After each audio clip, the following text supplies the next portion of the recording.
U sezoni 2007-2008 Boston Celticsi su bili glavni favoriti za osvajanje NBA trona.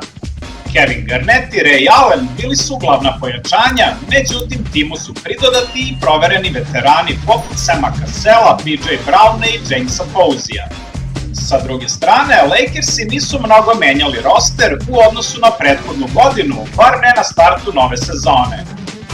Te sezone Lakersi su slavili 60 godina postojanja franšize, zbog čega su na dresu imali prišiven specijalan bedž. Lakersi su već odmerili snage sa Celticsima u novembru u Massachusettsu i izgubili su lagano, a sada je sledio revanš u Kaliforniji. 30. decembra odigran je famozni duel, a Boston je došao da pošalje jasnu poruku ko je gazda u kući.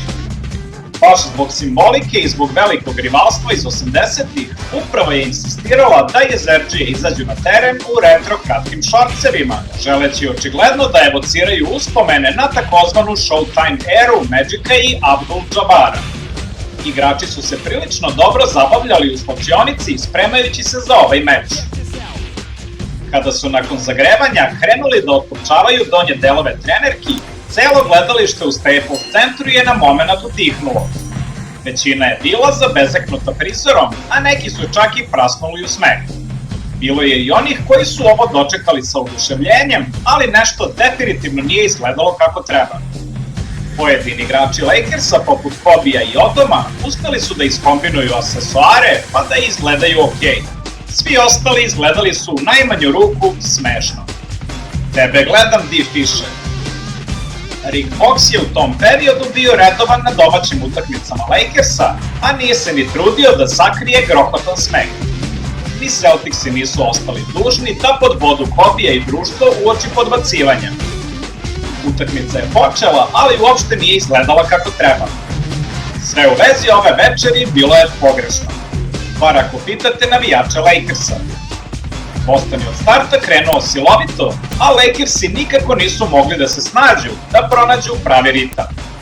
Glavni problem sa outfitom domaćih bilo je to što su nosili baggy dresove, koji su se nosili tih godina, ukombinovane sa prekratkim i pretesnim retro modelima šorceva.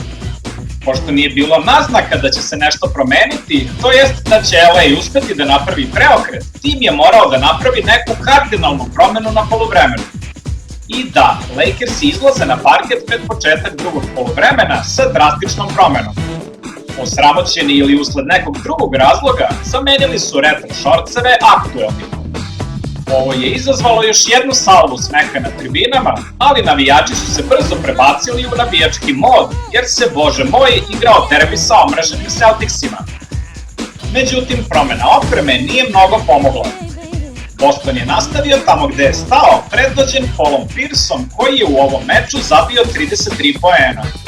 Ray Allen je dodao 19, a KG 22 uz 12 uhvaćenih lopti. Sa druge strane, Kobe je bio katastrofalan sa šutom 6 od 25, a Odom je za nijansu bio manje loš sa 6 od 17 iz igre. Sve ovo izgledalo je za Lakerse kao perfektna oluja, a Boston je osramotio rivala pobedom sa 19 razlike, 110-91. Bryant je posle meča dao novinarima zanimljivu izjavu. Ne znam kakav je osjećaj nositi tange, ali zamišljam da bi osjećaj mogao biti vrlo sličan onom koji sam imao noseći ove retro šorceve. Takođe, loše se osjećam, kao da me je neko zloupotrebio. Ovo je bila priča o tome kako su Los Angeles Lakersi osramoćeni 2 puta iste večeri. Ostanite i dalje uz NBA Section.